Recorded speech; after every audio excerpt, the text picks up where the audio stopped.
listening to Shop Talk with your host, Kevin Tates. Brought to you by Eastwood Tools. Everything you need to do the job right. Hello, gearheads. This is Shop Talk, brought to you by the Eastwood Company, makers of fine automotive tools and equipment. Do the job right with Eastwood. I'm your host, Kevin Tates. Now, if you've ever read a car magazine, you're probably wondering about the images in that book and probably have wondered about the photographer behind them. Pictures tell a story, and the best pictures are usually made not with a lucky shot, but by someone with patience and acquired skill. Photography is no different than any other acquired skill. It takes dedication and years of it. Well, today we get the chance to listen in to one of the best-known automotive photographers out there, Mr. Robert McGaffin. His work has been published by dozens of magazines, and he's got decades under his belt as a professional photographer. And if that wasn't enough, he's a gearhead. His Olds Cutlass has been an ongoing project in Popular Hot Rodding magazine, has a punched out and warmed up big block with tons of suspension upgrades and great looking paint. Well, I was lucky enough to ride shotgun in a couple of autocross runs when we met up at the Good Guys Nashville Nationals, and let me tell you, this 65 Cutlass is brutally powerful and it handles great. Robert lets us in on some of the insider stuff that we never get to hear about, as well as shares photography tips and a couple of hints on how to get your ride noticed by the magazine guys. Take a listen. Enjoy this one.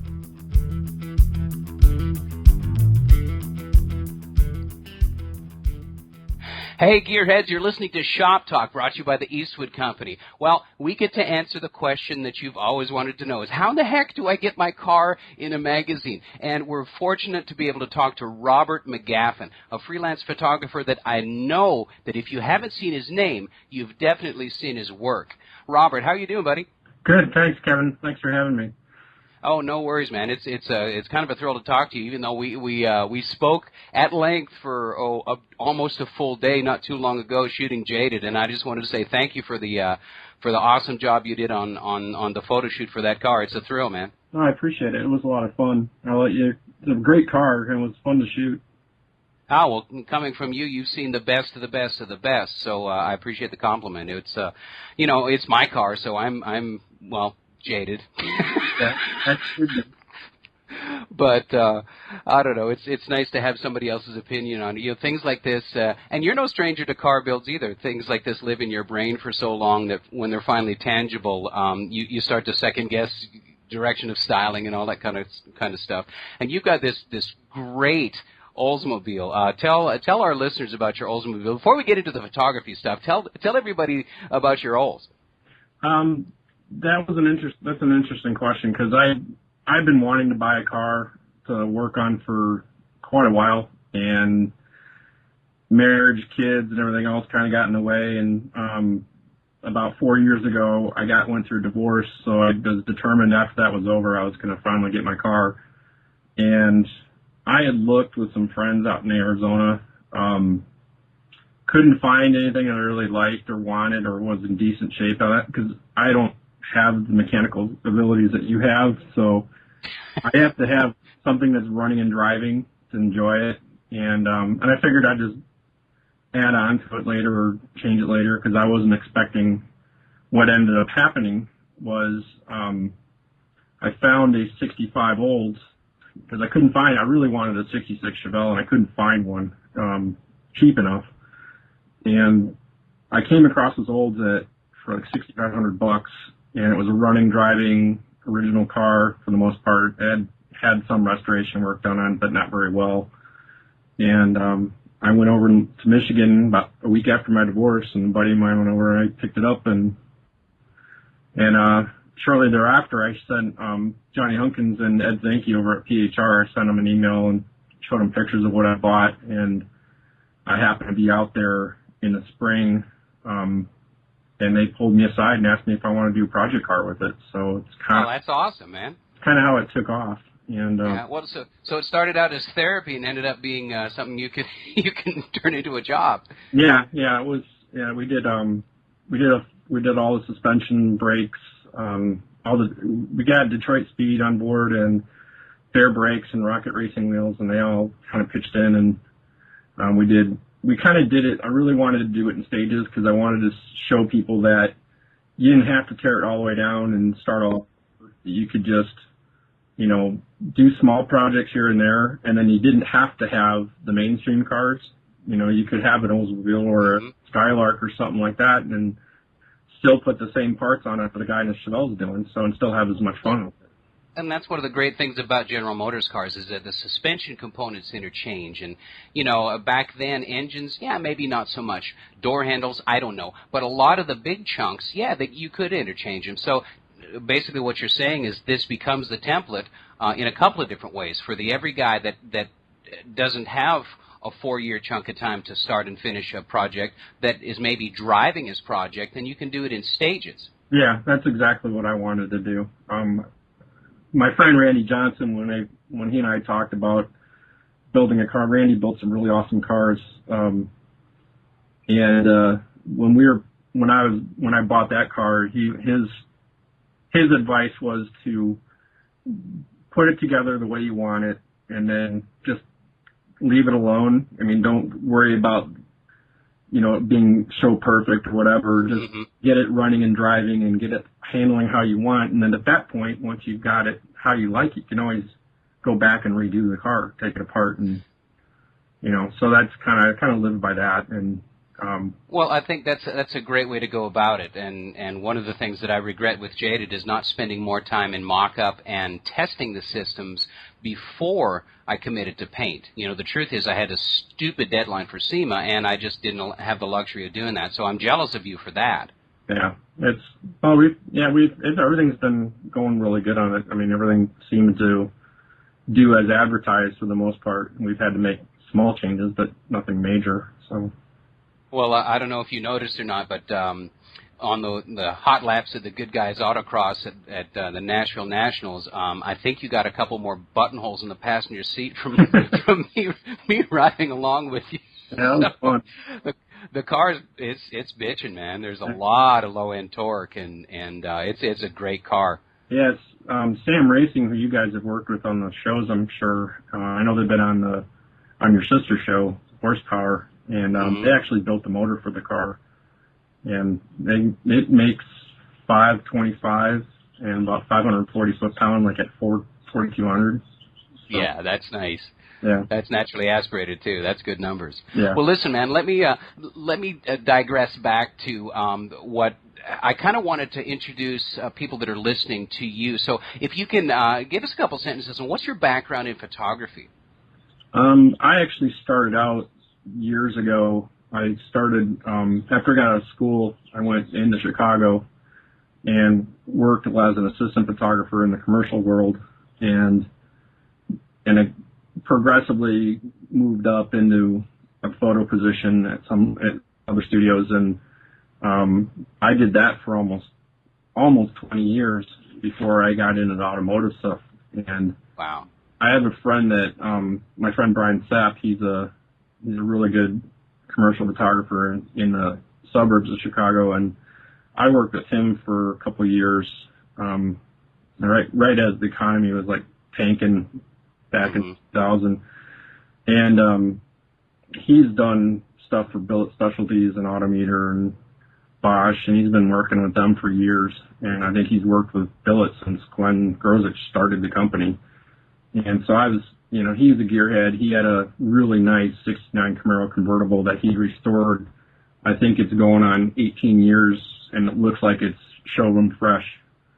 And we hit it off right away, and I started doing a lot of this stuff for Billet, and we did some stuff for Autometer, and he kept pushing me to do more car stuff because he knew how much I liked it. And yeah, I didn't really know how to get my foot in the door. And then a few years later, Popular Hot Rod actually had a photo contest. And I was all stoked when I saw it. Then I read the rules, and you had to own the car. And I was like, well, crap, I can't do that. So I just waited and see if they were going to run it again, because sometimes those things are 1 year only. And as luck would have it, they ran it again. And I actually won. I found this really cool 66 Nova at a local car show. This guy his name is Craig Mangarelli, out of northwest suburbs of Chicago, and he had this really neat little car, and I think he didn't realize he was building a pro touring car when he built it, He just built a nice car, nice driving car, and Yeah. I did the photos on that and turned it in, and we actually won. So Very cool. Very cool. Well, now, and the rest is history. How long ago was that?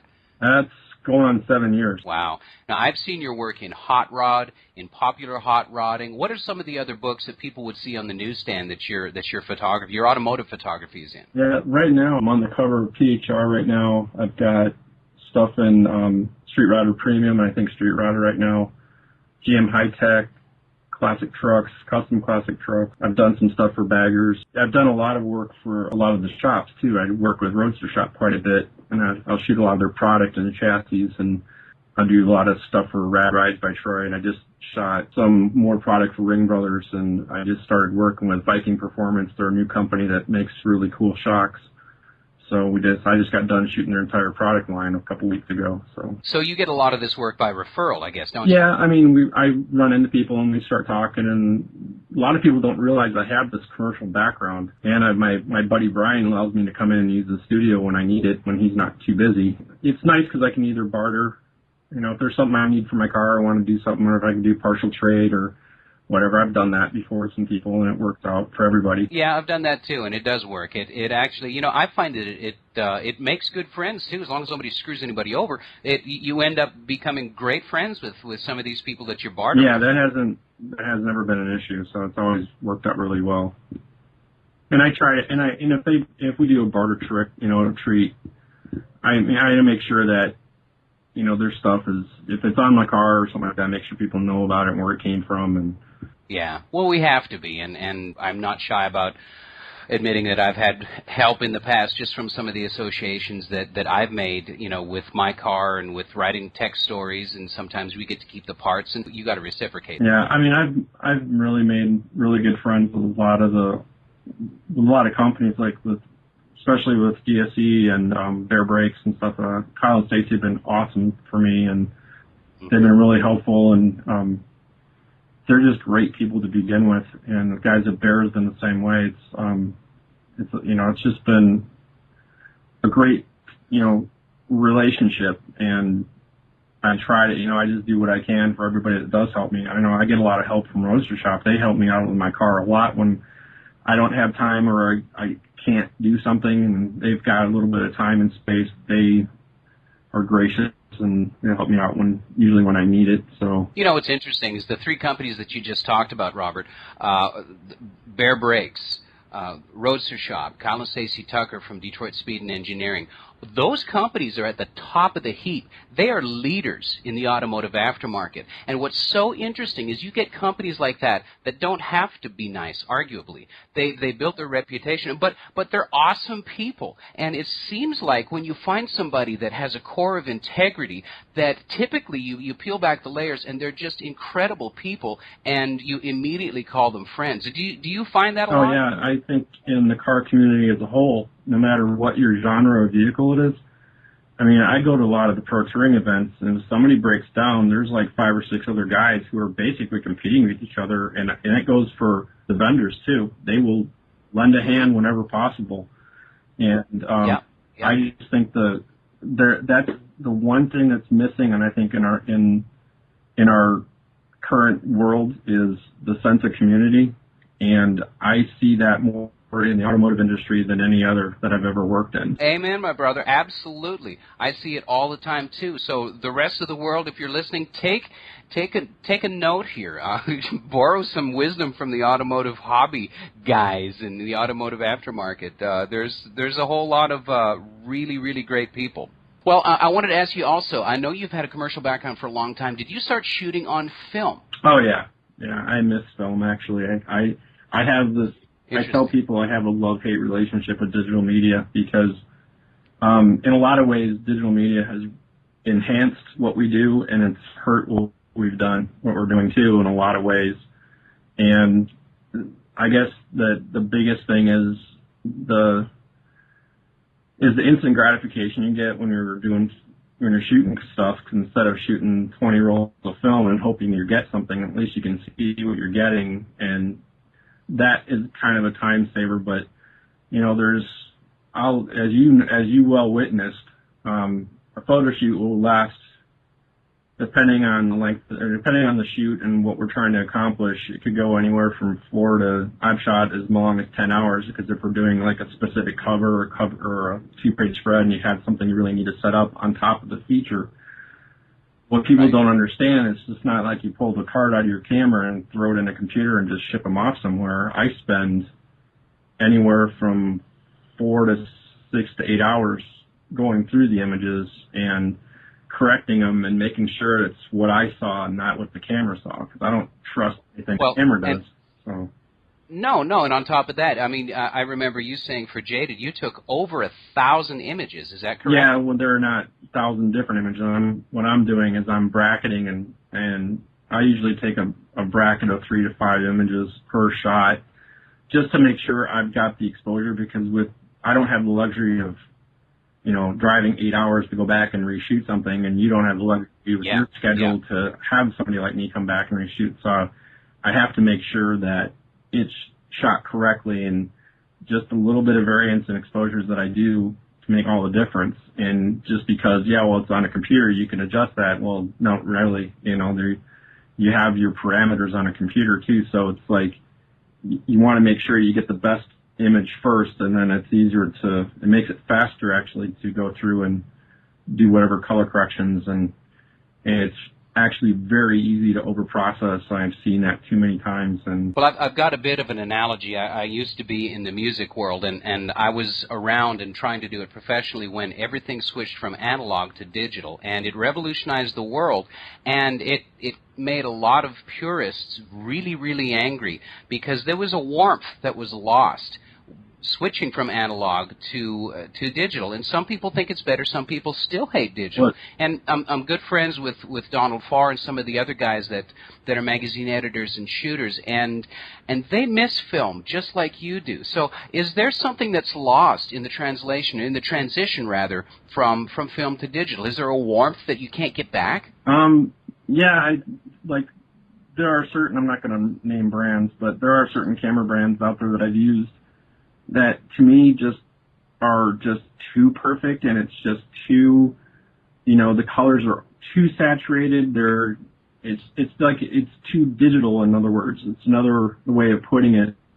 I'm personally a Canon user. I was a Nikon user, but I switched to Canon about 7 years ago, and the cameras that I use now are the Canon Mark 5Ds, that series.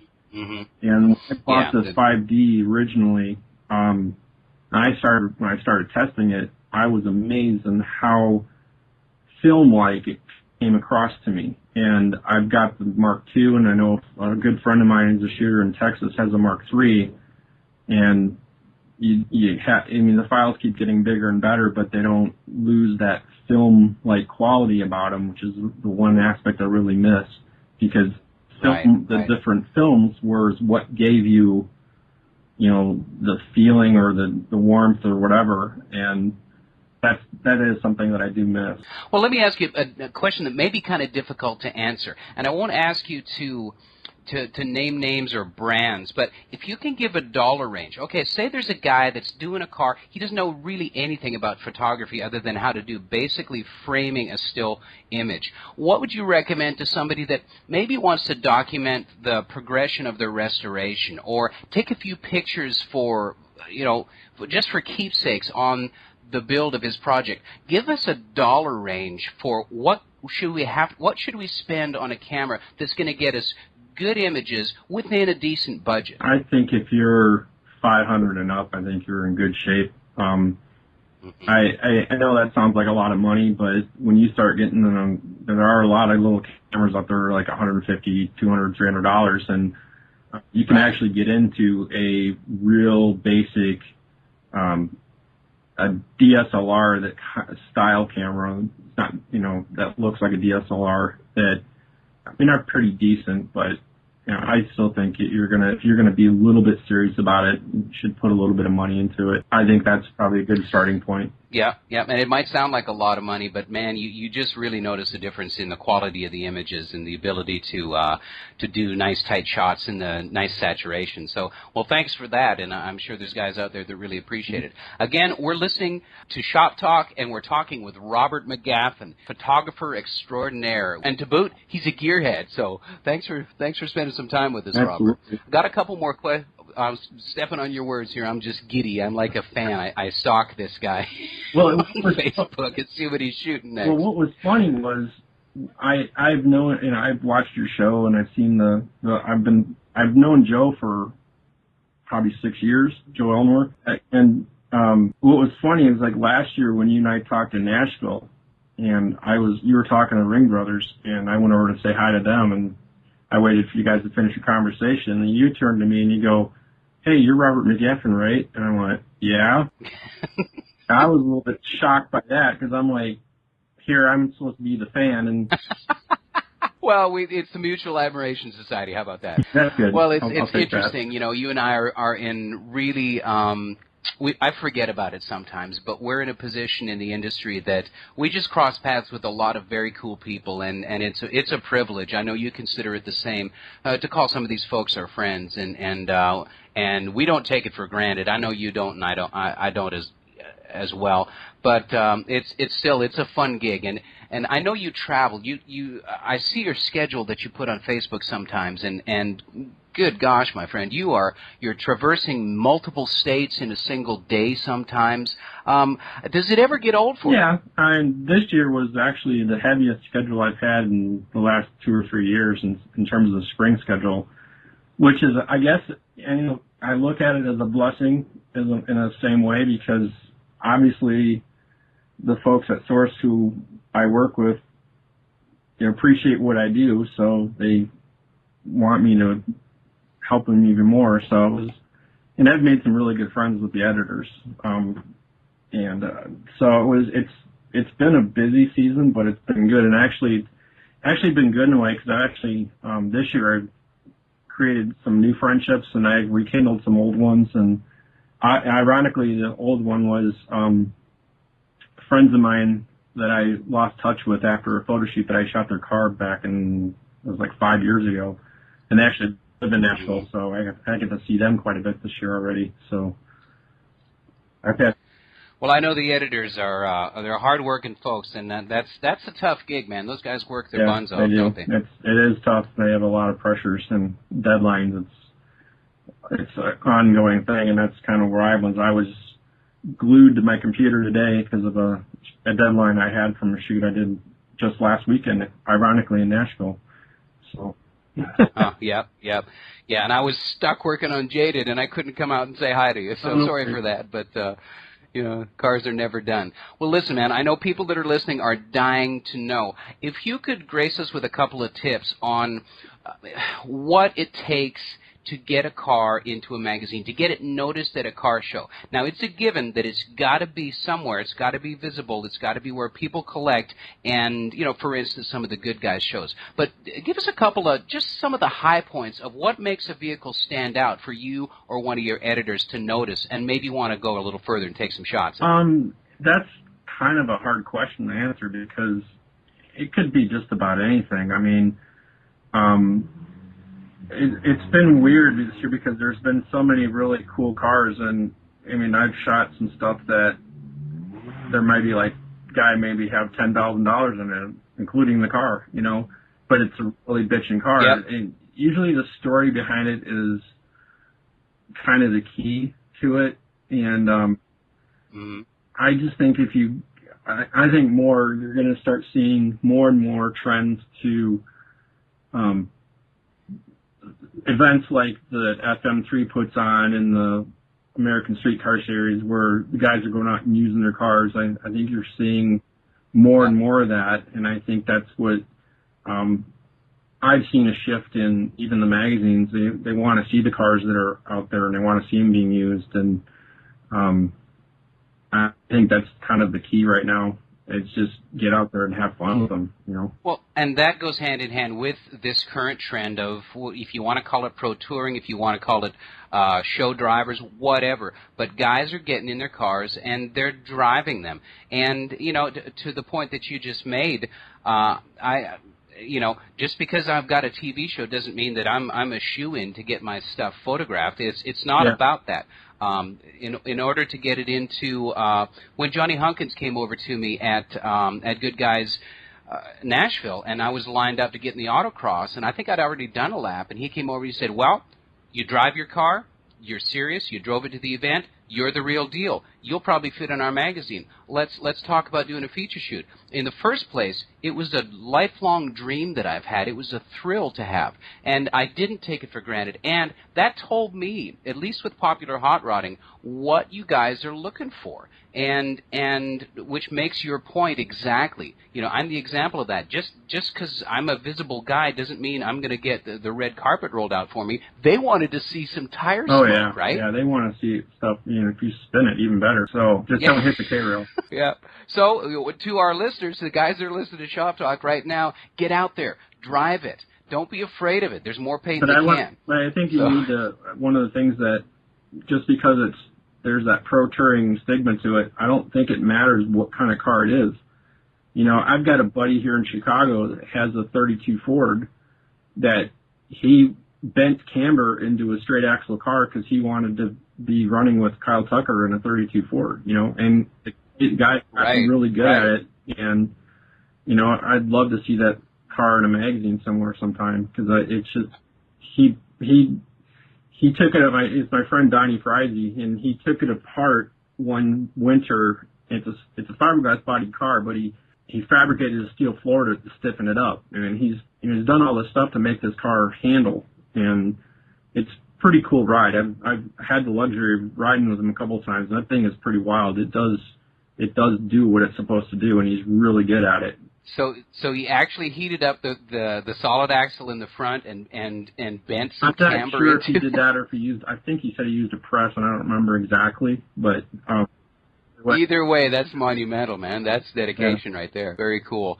Well, listen, I want to ask you about something else. And I've been a freelance tech writer, and I don't call myself a photographer because I know the difference. But I do take shots of the captions that. Depending on the story that I want to tell in the article that I'm writing. And I've been fortunate enough to be writing for a long time for different books, and I really like it. Reading car magazines are some of the earliest gearhead memories that I have. I've still got a couple, it's probably 2 or 3 of my dad's old custom rodder and street rodder magazines that he had when he was a teenager from the 50s. I love print. I love the tactile sensation of turning the page to see what's behind it. And to me, maybe I'm just old enough, but I know there's a lot of guys out there listening to me that love magazines. And especially when the economy kind of took a dive, people were saying print is dead. And, you know, you hear about newspapers drying up all over the place. And the New York Post is now a digital thing. And you know, it really makes me sad to hear all those things. However, when I buy my magazines at the local Kroger. When I go to the newsstand, I still see tons of car magazines. I wanted to ask you what you feel the future of print magazines is. I know everybody's got a website and all that kind of stuff, but is print dead? Let's just put it like that. I don't think so. Not. I mean, I'm sure there's going to be a point in time where it might happen, but I don't think in the interim it's going to happen because, I mean, I get people calling me once they see something up on the newsstand and they're so excited, and I know I get excited when I see stuff on the newsstand that I've shot, and you know, it's cool to make these guys' dreams come true. And I just think that, I don't know, the younger generation may like the digital side, but I'm not a big fan of sitting there looking at an iPad or my phone trying to read a magazine article. I'm the same way. I like the tactile. I like to take it, you know, and show people, and you know, there's no battery, it's just there, you know, and I really enjoy that part of it too. And I'm the same way you are. I'd rather have something in my hands that I can turn the page and I can, you know, you can take that, and if you can, I see a lot of guys that'll take their articles and they'll display them on their cars at a cruise night, and can't really deny an iPhone. Exactly. So. Well, it's a badge of honor. Exactly. You can't leave. I don't know, man. I hope it never goes away. I hope there's a place for both. I like technology. I like the fact that we're so computer connected with a lot of different people. It's really opened up the world in a lot of ways. And, you do a lot of your post-photographic work in improving images and maybe even saving some. But I don't know, man. It seems to me there's like I don't know if it sounds corny to say, a romantic aspect of picking up a magazine and reading it. And I think a whole lot of people share this passion for it that you and I do. Yeah, I'm the same way. I don't want it to die because I'm out of a job. Exactly, yep. To me, it's more of an art form than anything else. I don't just look at these cars and look at the magazine print and just say it's like, well, it's a snapshot of a car. I put a lot of myself in the shop, and I try to always do something a little different or try to improve on what I've already done, or I always go back and look and try to learn from what I've done. And that's a good way to do it, is seeing how it's been printed too, and I can make adjustments and make it look like it's supposed to look. Well, I think also the quality of photographs in these magazines has really lifted over the last few years, especially since everybody's gone to full-color magazines. Is that your opinion too? Yeah, I think it's there's a lot of guys who've lately have stepped up and really have done quite a bit of work to improve on themselves to make the books look as good as they can get, and I think there's a lot of pride in that. I take a lot of pride in that, Yeah, I think so too. So go out, buy magazines, people. Support this industry. Prove to everybody that car magazines are still a huge integrated part of the automotive aftermarket and the hobby. So I don't know. Keep me and Robert in the job. Well, I wanted to ask you something. I mean, you get exposed to the best of the best, to the Ring Brothers cars, to beautiful, beautiful handmade machines. I wanted to ask, what kind of trends do you see coming down the pike in a lot of these cars that you're shooting? Because you've told us that it runs the gamut from a survivor car with a cool set of wheels and tires to a $500,000 Pro Touring something with handmade everything. What's coming up next? What do you see as a trend? What I see as a trend, a common trend anymore, is drivability. I mean, I've talked to Phil and Jeremy over at Roadster Shop, and they've been getting a lot of cars in where guys just want, these really nice cars that are coming in, and now they just want a new chassis in it because they want to be able to go out and drive it across country. And I think the big thing is the resto mod, pro touring genre, however you want to label it, is really a big impact right now because these guys want to drive their cars, and they don't want that antiquated suspension and drivetrains. They want to be able to just go out, turn the key, throw it in gear, and go. And a good example of that is last fall, I got a rare opportunity with Cole Quinnell, who's he does a lot of automotive marketing. He used to be a hot rod editor, and he and I took his car.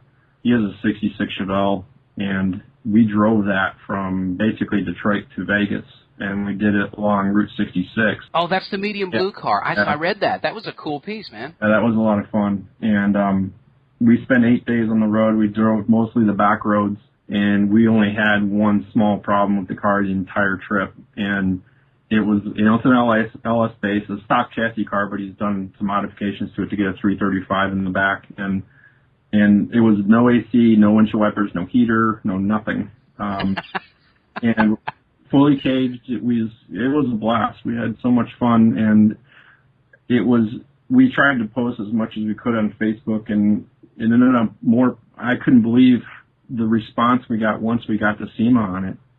And it was really, really kind of one of those bucket list items that I've always wanted to do since I can remember as a kid. I've been wanting to do something like that for years, and to actually get to do it and spend the time and get to know, and he and I became good friends after that as well.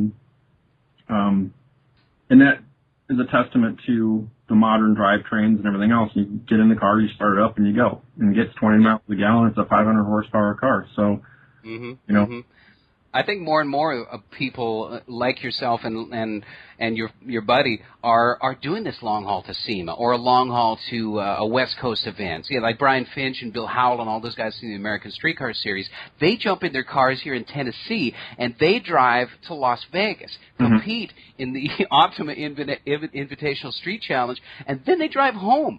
And it's just amazing to me that they just beat the living daylights out of these cars, but they're built for it. So I think it's a very cool trend. Yeah, it is. I mean, Cole actually did compete last year in the Optima Challenge, and he did. I think he did pretty well. He actually got the Renegade Award. So that's awesome. Excuse me. Mm-hmm. We've got mosquitoes here in Tennessee, and one just crawled up my nose, and I had to cough it out.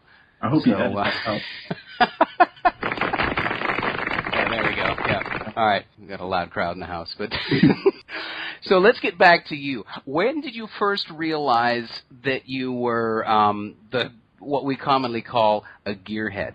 Probably when I was really young, because I remember as a kid going on road trips with my family, and I would, in the early 70s, I could pick out every make and model car on the road and name the year and stuff. It's getting harder now because they're all kind of looking like the same, but I had always had Hot Wheels. I always built models. I was always interested in cars, and one of the coolest things I got to do when I was a little kid was we had moved from northern Wisconsin to Tucson, Arizona, and my dad was running a lumber yard, and he had met a couple of guys that worked there. The one guy, he and his son had a gas rail that they drag raced, and the Winter Nationals were actually coming to Tucson that year. So they let me out of school for 4 days. So, it was for 2 days. It was at the end of the week. So it was Thursday, Friday, and then the weekend. And I got to go in as part of their pit crew and hang out at the drag strip for 4 days. And I met Shirley Modowney, Tom McEwen, Don Perdome, Big Daddy Don Gar, all these guys, and the icons. Yeah, all the icons, and it's crazy. It was really cool. I actually got to ride down in the chase truck after one of the races one time, and I actually had a neighbor adjacent to us. His dad I became friends with him, and his dad had a jet dragster in the garage that they drove. He drove for Golden Eagle. So, yeah, I was always really interested in it, and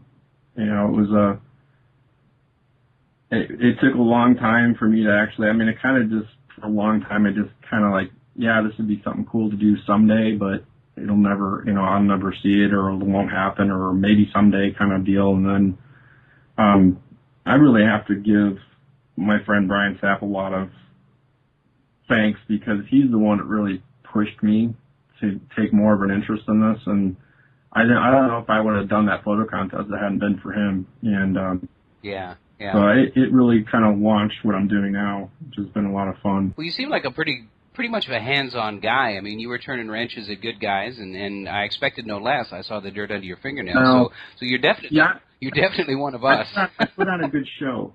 Let's just put it that way.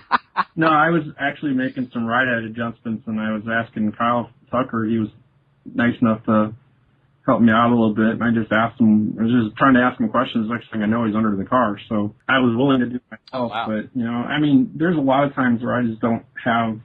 That's the one thing I regret, is I never spent the time to really learn. And I think if I ever do another car again, which I kind of want to do another one, I have one in mind. And if I get to that point, then I'm gonna do more of it myself. I'm gonna try to do more of it myself. Isn't it cool, the influence that good friends have on us, as far as inspiration and support, and like you said, pushing you to try things that are out of your comfort zone? Yeah, I always get, when I do start a little project in my car by myself, I get overwhelmed and I start freaking out a little bit, and it's just because I'm not used to it, and it's like, I need this thing to run, and, and, I've done small little stuff on it, and it's been therapeutic. I had to, after we did the makeover story on it, the whole front I took the whole front grille off the car and the bumper and redid the core support and repainted all that and put it all back together, and I had minimal help with that, so it was kind of cool. Was able to manage to figure it out without too much help, and I have a lot of good friends that are willing to help me out, and it's like right now my car's down at Performance Restorations, and my good friend Brent Jarvis is actually installing some new shocks on it for me and resetting up the car. Oh, cool.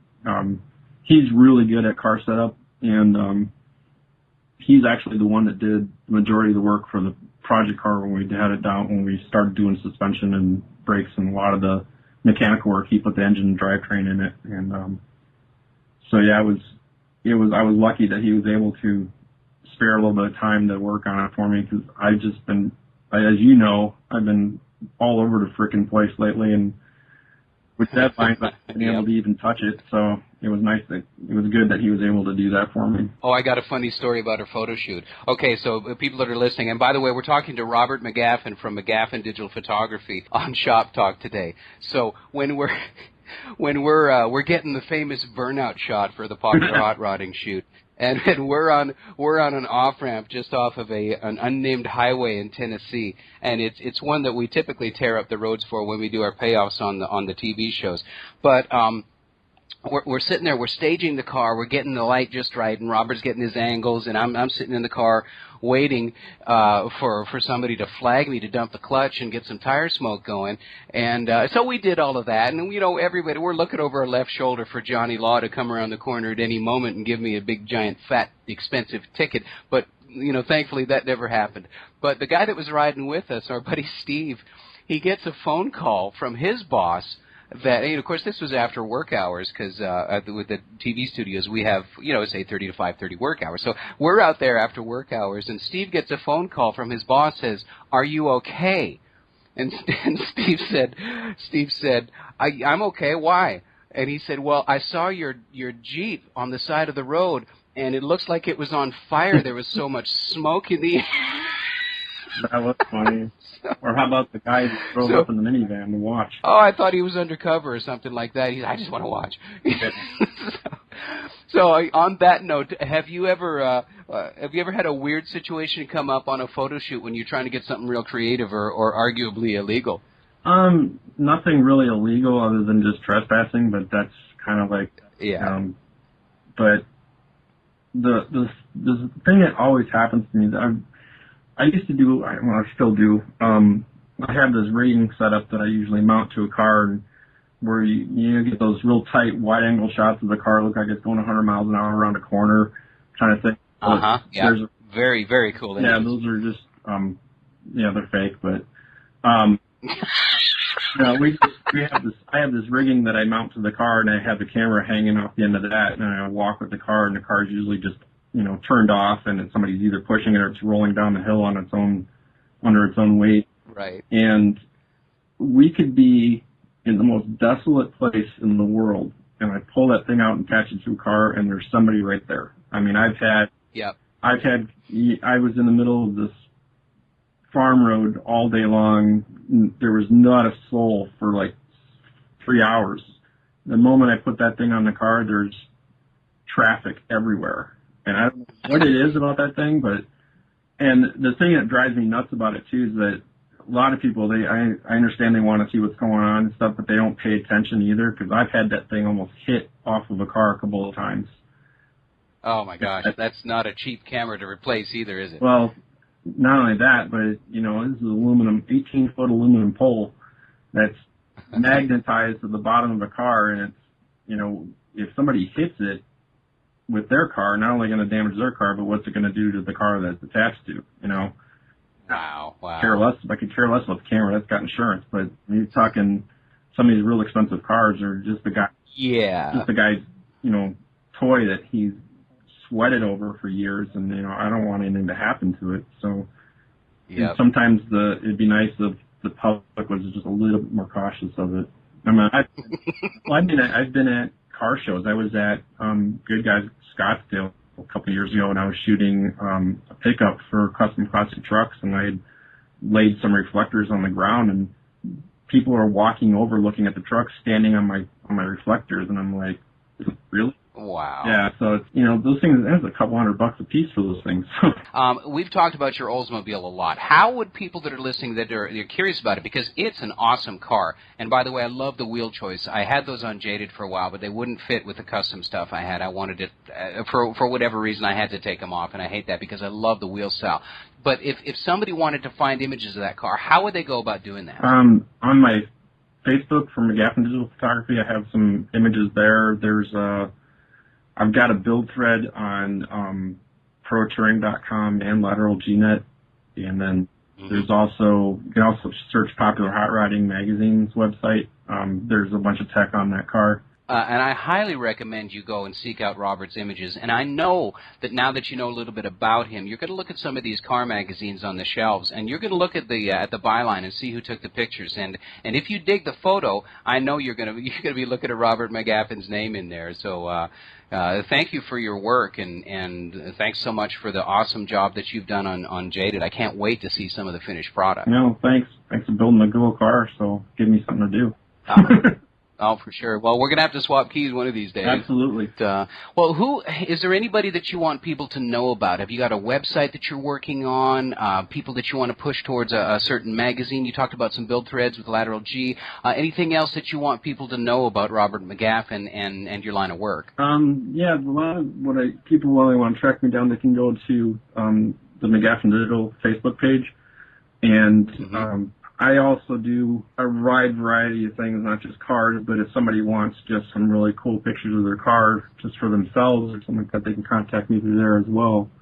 And I'm hoping if I ever get a little bit of downtime, I'm planning on setting up I'm actually going to start working on a website again. I had one that I had to change it, but then it's been on hiatus for a while. But I plan to make some prints available too of the cars we shot in the past, and so people can buy stuff like that. And I'm actually working on some, it's funny because I changed my logo this year, and a good buddy of mine, Chad Hill, he's one of the co-owners of Hot Rod Chassis and Cycle, and he's a really talented graphic artist as well. And so now I've got people are interested in buying shirts that I have that's got my logo on it, which I think is kind of weird, but I'm not used to that yet. But I'm going to be working on a T-shirt and stuff like that. So.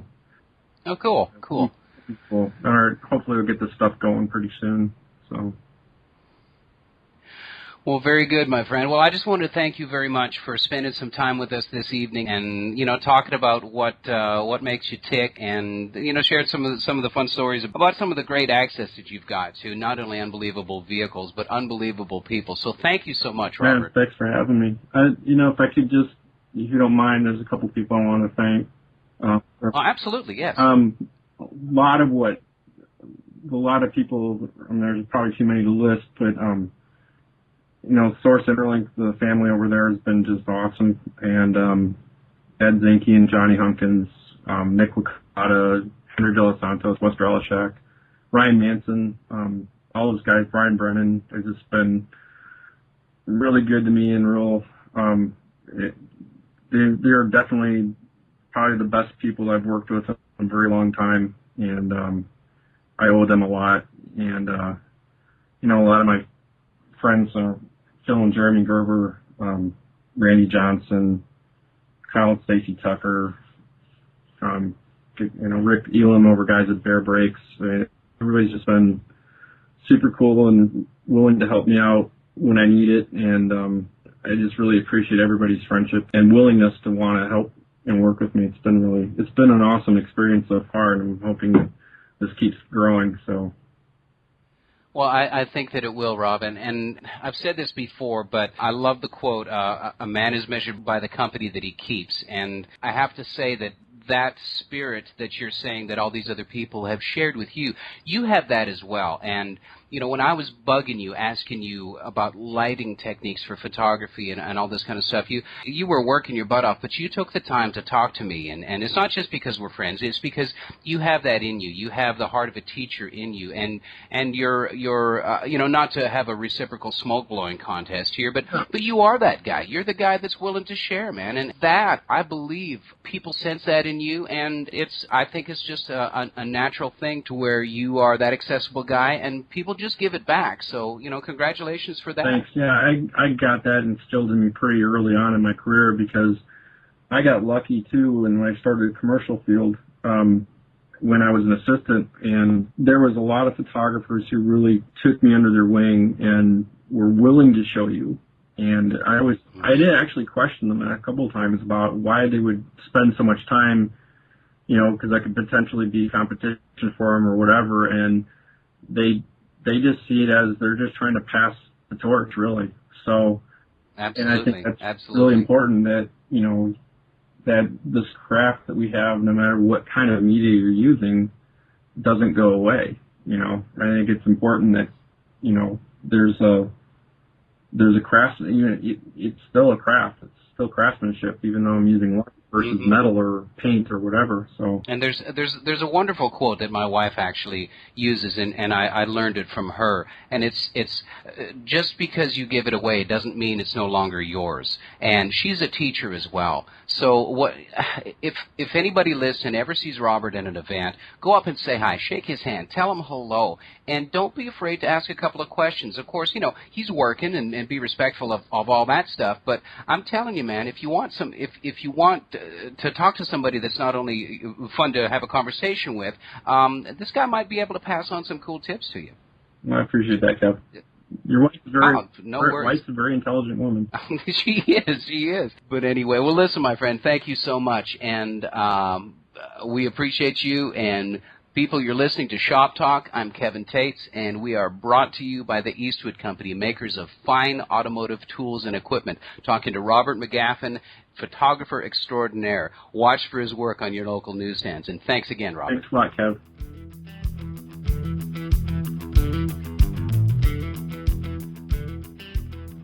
Wow, great guy and a great talent behind the lens. Shadowing him while he shot Jaded was an honor, and I can't wait to see where else his name shows up in print. So thanks for listening in today. I hope you guys got something out of the conversation, even if it's only the message of don't be afraid to start a conversation with somebody that you don't really know or even admire. There's a good chance that they're just as interested in talking to you, and who knows, you might even make a new friend in the process.